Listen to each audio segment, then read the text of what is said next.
Buenos días, hermanos, que Dios les bendiga, que tengan un excelente domingo. Y hoy les quería decir, en estos tiempos difíciles que estamos atravesando, quería recordarles que en la Biblia hay muchas bendiciones, sobre todo la que los padres dan a sus hijos, ya sea el primogénito o la última bendición antes de morir. Pero en Números capítulo 6, del versículo del 22 al 26, encontramos la bendición de bendiciones. Jehová te bendiga y te guarde. Jehová haga resplandecer su rostro sobre ti y tenga de ti misericordia. Jehová alce sobre ti su rostro y ponga en ti la paz. Así como Jesús les enseñó a sus discípulos a orar en Mateo, también el Padre les enseña a los sacerdotes cómo bendecir a su pueblo. Y yo hoy les quiero enviar una bendición especial para poder atravesar estos tiempos difíciles. Y no olvidemos al Padre, que siempre está dispuesto a bendecirnos. En el nombre de Jesús, amén. Buenos días, iglesia. Bendiciones para todos. La congregación de San Fernando. Los invito para que nos acompañen en esta reunión que vamos a tener. Quería compartir una porción de las palabras en el libro de Lucas, Evangelio de Lucas, capítulo 21, versículo 36. Dice la palabra: velad pues en todo tiempo, orando, que seáis tenidos por dignos de escapar de todas estas cosas que vendrán y de estar en pie delante del Hijo del Hombre. O sea, el Señor aquí en este capítulo, este versículo nos manda a estar velando, orando. Los tiempos son difíciles, hermanos, y lo estamos viendo. Así es que el Señor lo que quiere es que estemos atentos, que estemos velando en todo tiempo. Bueno, espero que esta palabra toque nuestros corazones y toque nuestro intelecto para que entendamos que hay una advertencia en este alerta, lo que nos quiere decir el Señor aquí. Velá, para que no entremos en tentación. Bendiciones, feliz día y disfruten de la reunión. Dios los bendiga.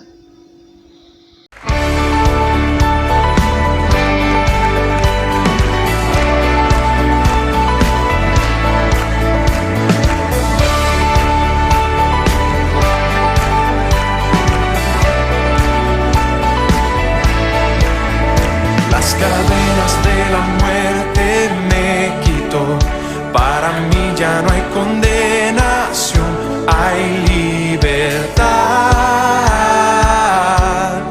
libertad. Siendo esclavo del pecado me libró, en la cruz compró mi redención y libertad.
Muy buenos días para todos.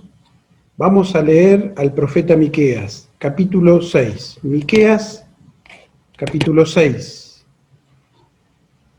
versículos 6 al 8. Dice: ¿Cómo podré acercarme al Señor y postrarme ante el Dios Altísimo?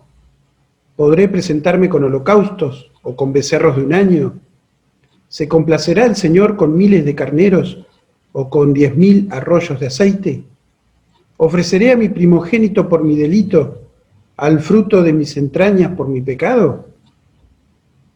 Ya se te ha declarado lo que es bueno, ya se te ha dicho lo que de ti espera el Señor: practicar la justicia, amar la misericordia y humillarte ante tu Dios. Continuando con esta serie Oyendo a los profetas, hoy nos toca el profeta Miqueas. Y tenemos nuevamente con nosotros al pastor Marcelo Robles, un gran amigo personal, y la verdad que es un lujo tenerlo con nosotros. Ya es la tercera vez que lo tenemos. Lo tuvimos en marzo en el edificio nuestro en la calle Ayacucho, en San Fernando, cuando celebramos el aniversario 117 de la iglesia. Después lo tuvimos hace un tiempo atrás, cuando compartió con nosotros sobre el profeta Habacuc. Y hoy, nuevamente, Marcelo, gracias por compartir la palabra con nosotros. ¿Qué quiere el Señor de vos, de mí? ¿Qué quiere el Señor? Escuchamos con atención lo que tiene para decirnos el profeta Miqueas.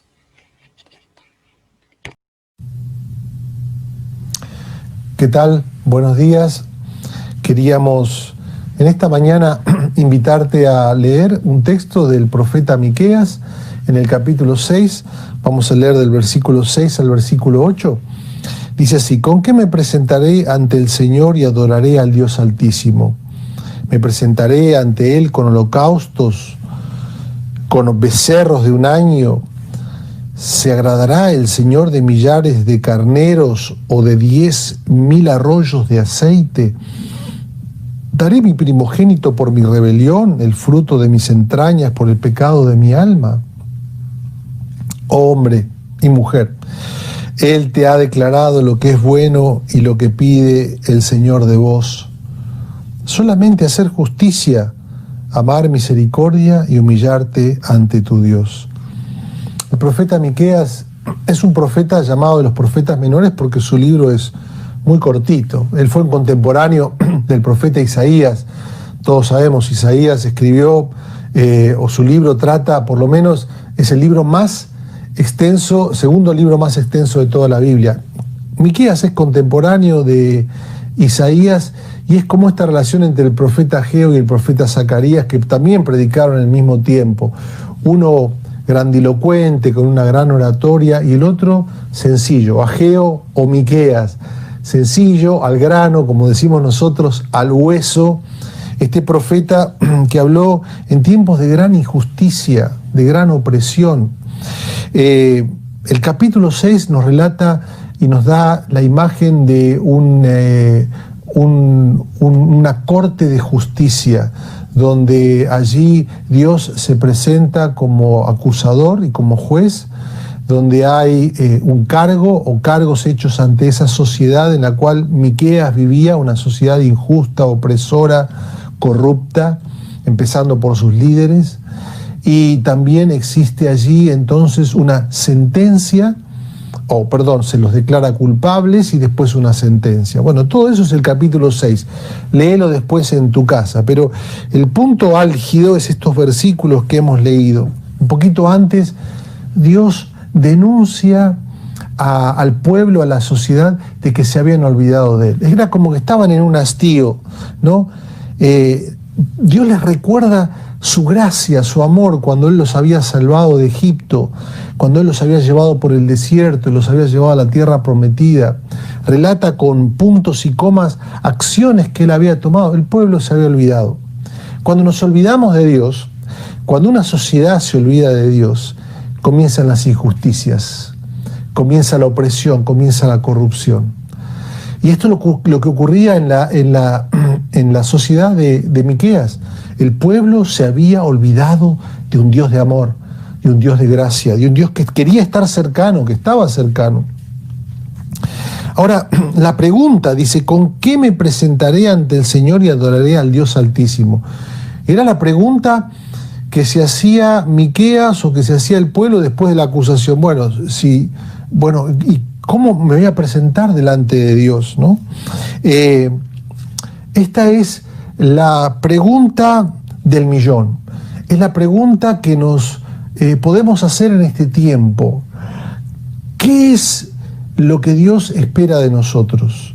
¿Cómo me voy a acercar a Dios? ¿Cómo me voy a relacionar con Dios? Ahora, la primera respuesta que el pueblo da es la respuesta que da la religión. La religión da la respuesta siguiente: ¿con qué me presentaré delante del Señor y adoraré al Dios Altísimo? ¿Cómo voy a restablecer una relación con Él? Me presentaré ante Él con holocaustos, becerros de un año, se agradará el Señor de millares de carneros o de 10.000 arroyos de aceite.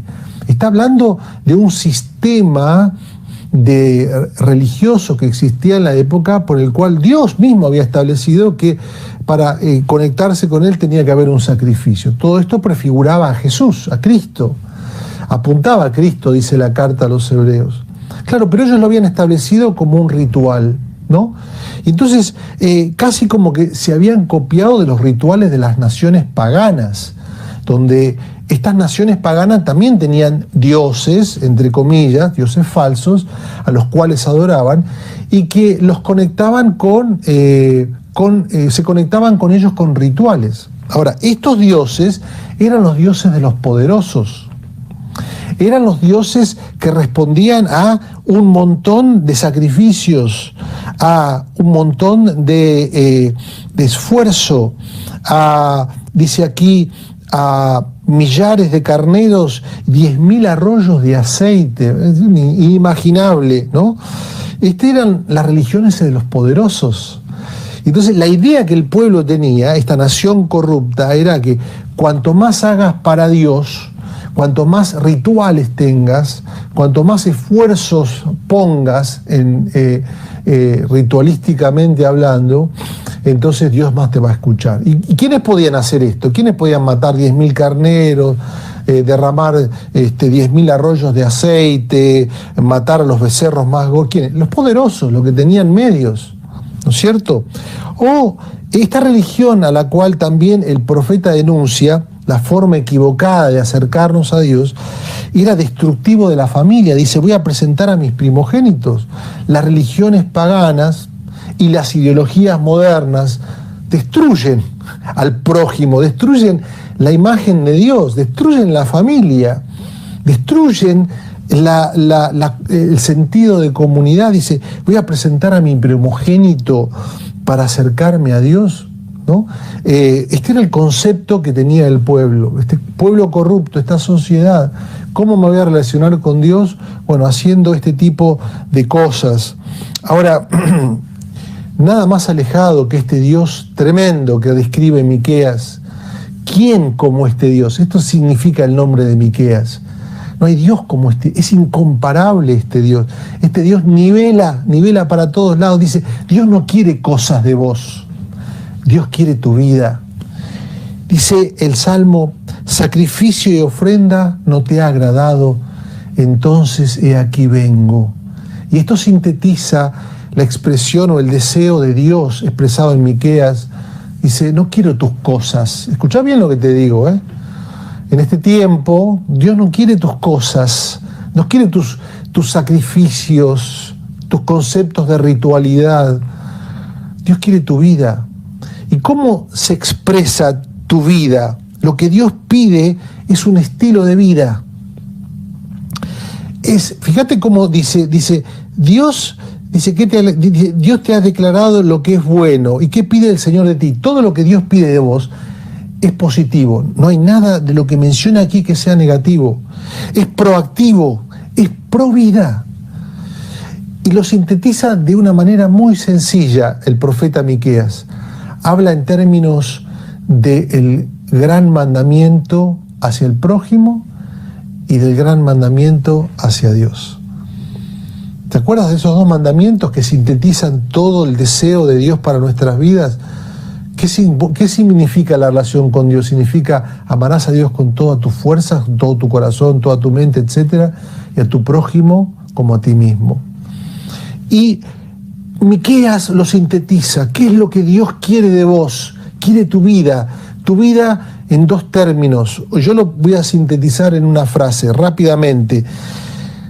La relación que Dios quiere tener con vos se expresa en acciones concretas que parten de motivaciones correctas y que vienen de un corazón o de una vida que ha sido transformada y reconciliada con Dios. Lo voy a volver a repetir, quizás lo quieras anotar.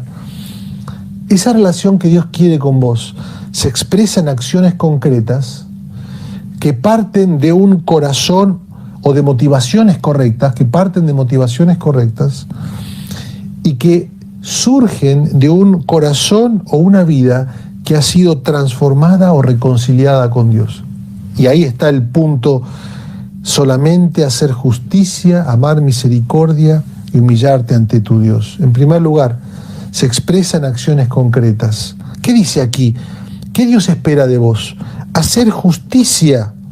La palabra justicia ahí es la palabra que en el hebreo se puede escribir mispa, y que es una palabra que habla de una reparación de relaciones que impliquen una igualdad, que impliquen una equidad, una reparación de lo que Dios esperaba, de que todos los hombres y las mujeres tuvieran entre ellos una relación que reflejara lo que ellos eran, imagen de Dios.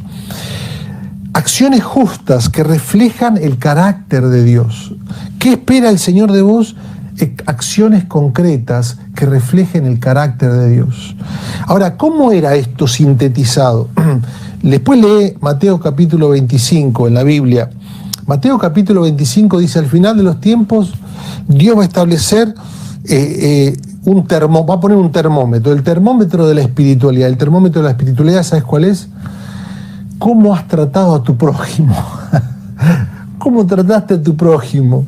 Si hiciste justicia o no hiciste justicia. Si buscaste reparar. ¿Qué palabra? Reparación. En este tiempo tan doloroso, ¿qué espera el Señor de vos?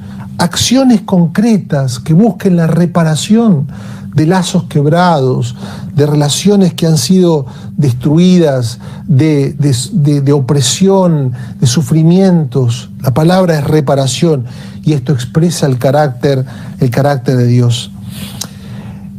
De una forma muy sencilla o muy concreta, estas acciones tenían que ver especialmente con aquellos que los demás no mirarían.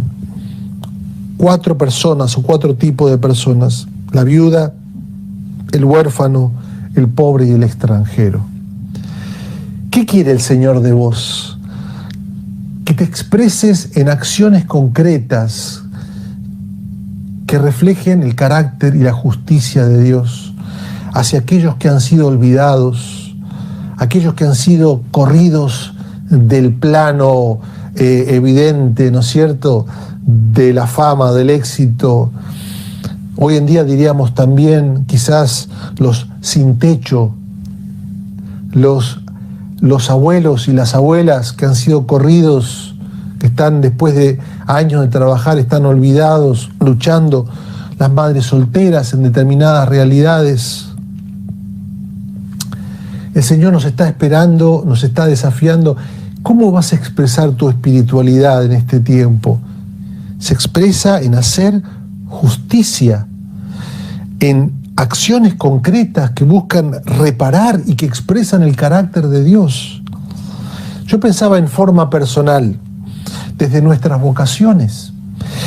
Después quiero que leas los versículos 9 en adelante, donde el profeta está pidiendo cosas muy prácticas que hablan de una justicia que se expresa en las vocaciones laborales, que muestran una integridad, habla de balanzas, habla de pesas que no sean engañosas, hablan de acciones que no sean escasas y detestables, sino que abran el corazón, habla de no hablar mentira, habla de no ser colmadores de rapiña. Dios está esperando que de forma personal en este tiempo reflejemos esa relación con Él a través de acciones concretas. ¿Qué espera el Señor de vos? Que haga justicia de forma personal, de forma comunitaria, que el Señor nos guíe a cómo hacerlo, que pongamos esto en oración. Sabemos que es un proceso y quiero decirte, nunca es un buen momento para hacerlo, nunca es un buen momento para hacerlo.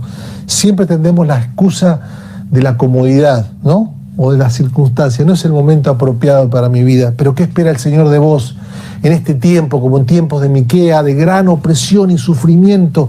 Acciones concretas que reflejan la justicia de Dios, hacer justicia, buscando la reparación. ¿Sabe lo que hacen estas acciones? Levantan una nueva sociedad que refleja, y este es el deseo de Dios, que luchemos por extender el reino de Dios de esta manera. Lee el capítulo 4, cuando el profeta tiene una visión del final de los tiempos, cuando dice que se van a convertir las armas en herramientas de trabajo, cuando se van a reconstruir las ruinas de una sociedad. Y este profeta está hablando de estos tiempos, nosotros que tenemos a Cristo, este Cristo que ha venido para extender su reino y ha llamado a su iglesia para ejercer y para hacer justicia. ¿Qué espera el Señor de vos? Hacer justicia. En segundo lugar, esta justicia se expresa en acciones concretas que parten de las motivaciones correctas. Hacer justicia, amar misericordia. Misericordia hace alusión a la palabra Gesed.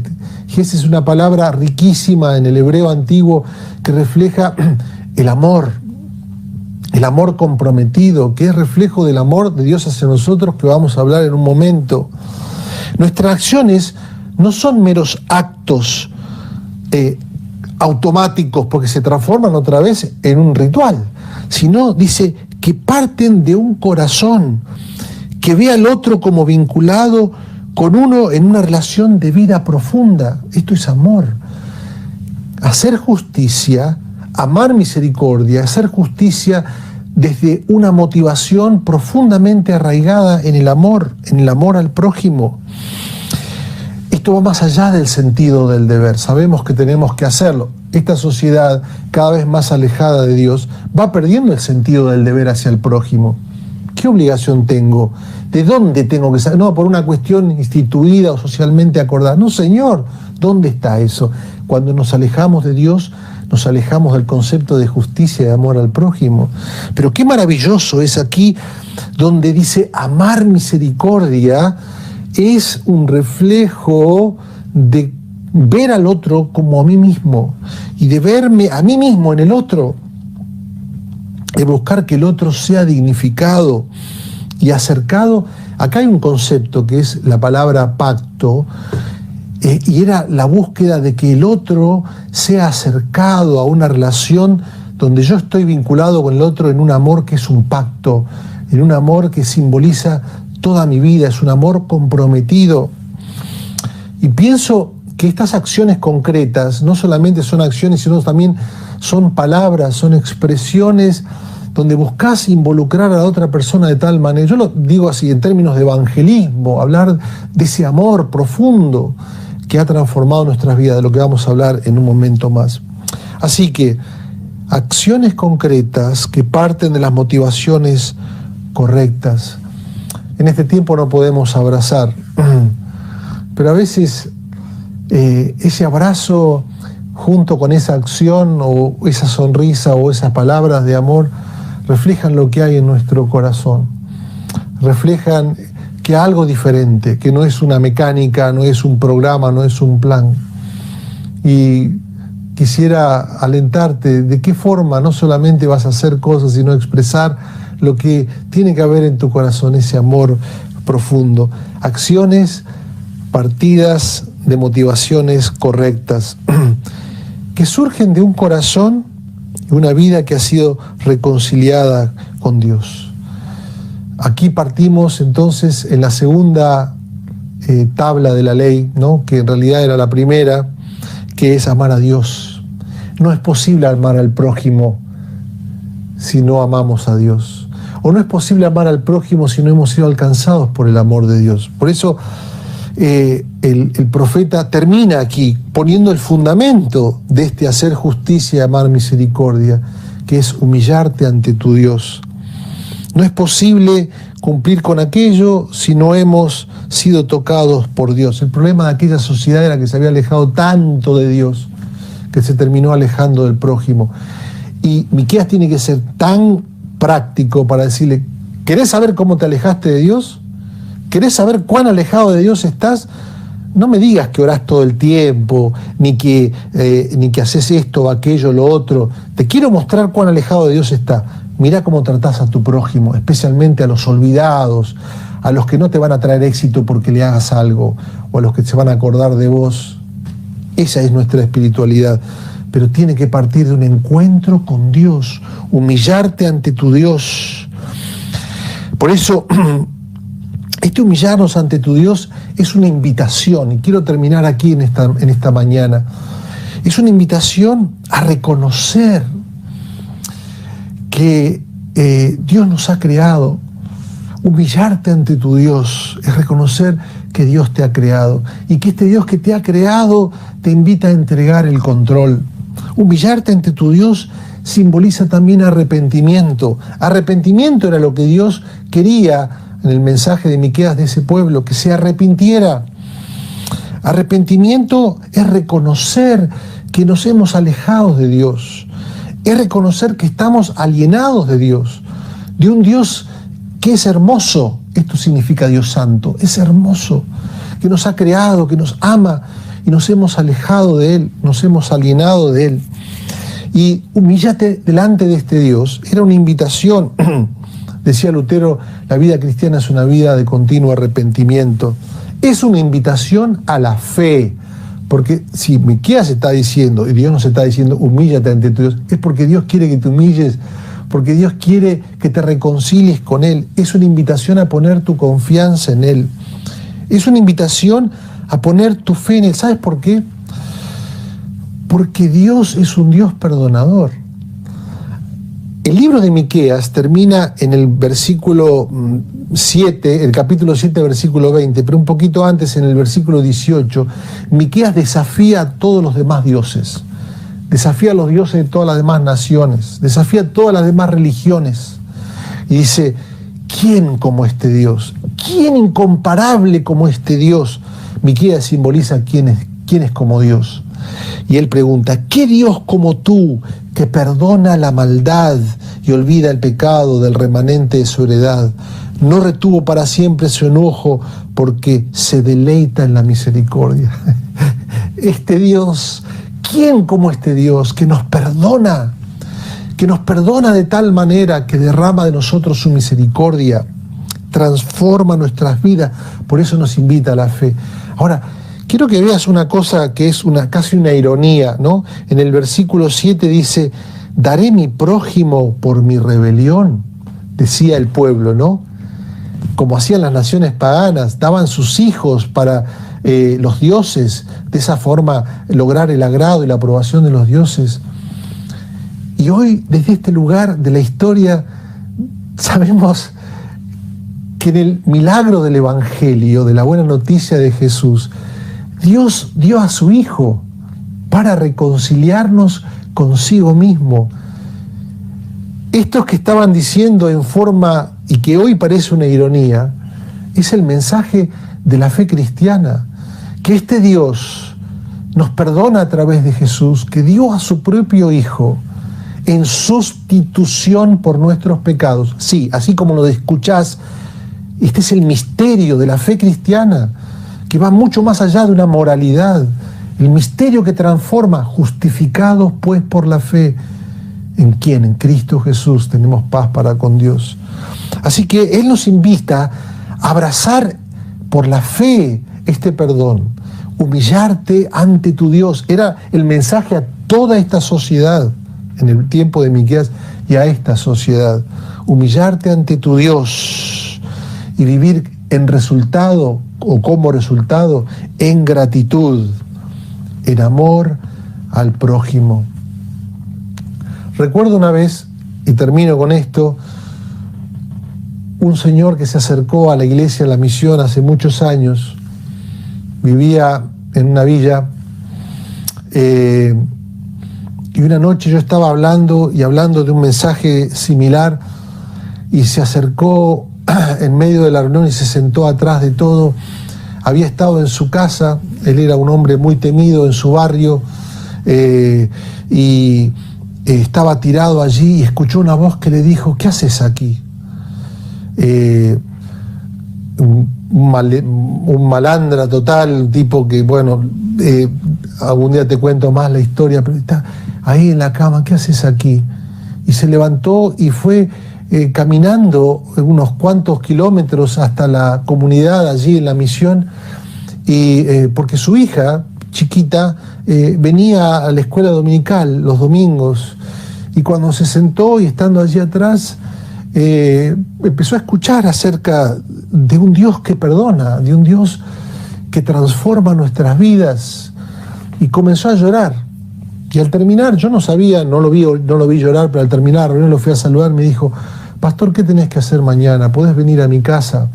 Cuando llegué a la casa al día siguiente, el día lunes, estaba él con su familia, y allí sus 5 hijos en un lugar muy pequeño. Se notaba que estaba lastimado ese lugar por el dolor, la opresión, el sufrimiento, la injusticia. Este hermano, hoy mi hermano Manuel, tuvo un encuentro con Dios. En ese lugar le pidió perdón a su esposa, le pidió perdón a sus hijos. Su vida se transformó de una manera tremenda. A las pocas semanas me invita otra vez, a los pocos días me invita otra vez a su casa. Estaba su casa llena de gente. Estaba escuchando su testimonio. De ese lugar surgió después un comedor, después surgió una cooperativa. Vidas fueron transformadas, familias fueron transformadas en aquel lugar. Lo quiero poner en términos concretos de un ejemplo, de una historia de vida, para decirte que este mensaje de Miqueas es el mensaje de lo que Dios quiere hacer en tu vida, en mi vida, en la vida de nuestra comunidad, en Buenos Aires, en nuestros barrios. Transformar. ¿Qué espera el Señor de vos? Hacer justicia, amar misericordia y acercarte a tu Dios en humildad. Decimos amén. Gracias a Dios por su palabra. Vamos a orar. Señor, te damos gracias en esta mañana por tu palabra. Pedimos que sea una realidad en nuestras vidas, que podamos hacer justicia en este tiempo reparadora, que parta de nuestro corazón motivado hacia el amor, y que sea reflejo o consecuencia de nuestra reconciliación, nuestra humillación, nuestra gratitud hasta este Dios que nos ha perdonado en Cristo Jesús. Dios te bendiga.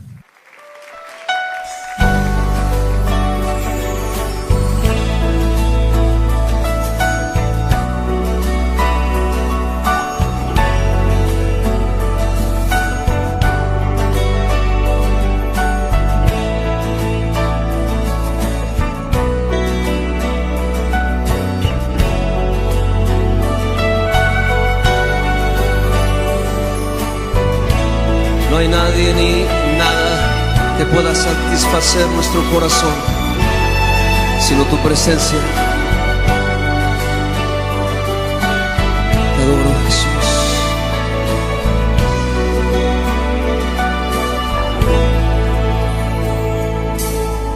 ¿A quién iré en necesidad?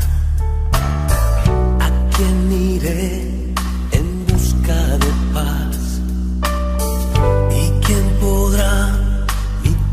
Saciar de verdad.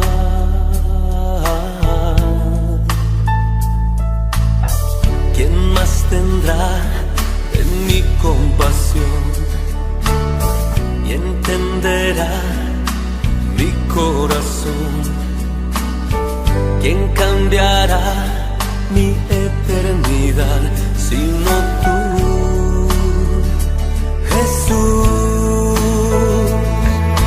Cristo, ¿a dónde más podría ir?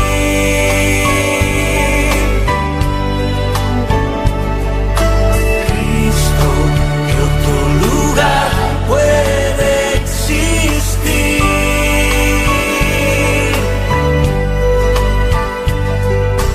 Solo tú tienes palabras de amor, camino al Padre y verdad eres tú. Cristo, ¿a dónde más podría ir?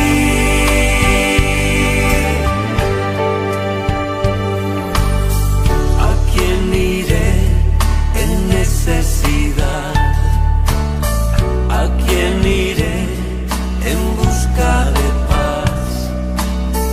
¿Y quién podrá mi vida saciar de verdad?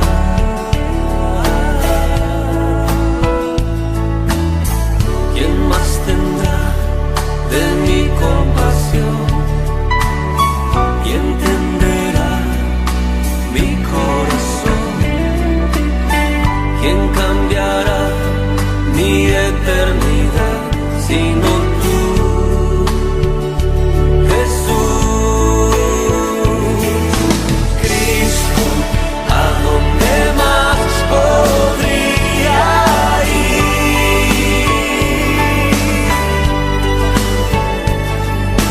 Cristo, ¿qué otro lugar puede existir?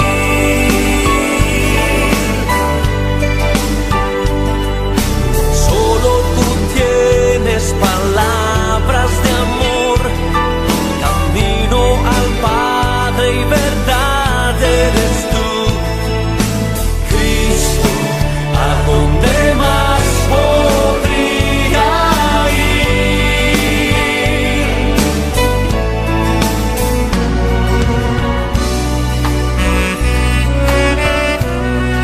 El Espíritu de Jesús está aquí en esta noche. Levanta tus brazos ante su presencia, rindiéndote a Él, adorándole a Él.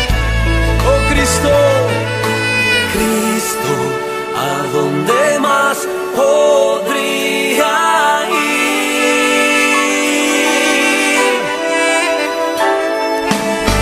Cristo, ¿qué otro lugar puede existir? Solo tú tienes palabras de amor. Solo tú tienes palabras de amor, camino al Padre y verdad eres tú. Cristo, ¿a dónde más podría ir?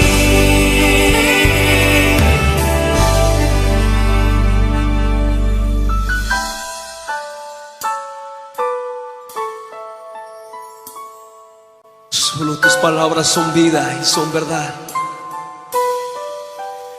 Tus palabras son eternas. Y te adoramos, Señor.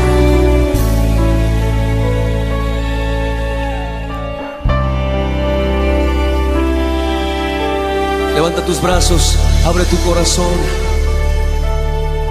Él habla a tu vida ahora.